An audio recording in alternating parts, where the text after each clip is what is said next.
Hey guys, welcome to my blog. आज है 31 दिसंबर, तो आज सबको आने वाली साल को हैप्पी न्यू ईयर। तो अभी देखिए बहुत ठंडा पड़ा हुआ है, तो अभी हम जा रहे थे घूमने। अभी जाने वाले नहीं हैं क्योंकि बहुत ठंडा है, तो अभी हम जा रहे हैं अंदर।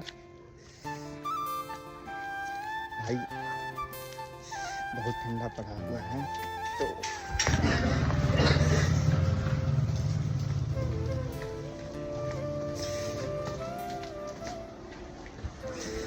अभी हम अंदर आ गए अपने ऑफिस में।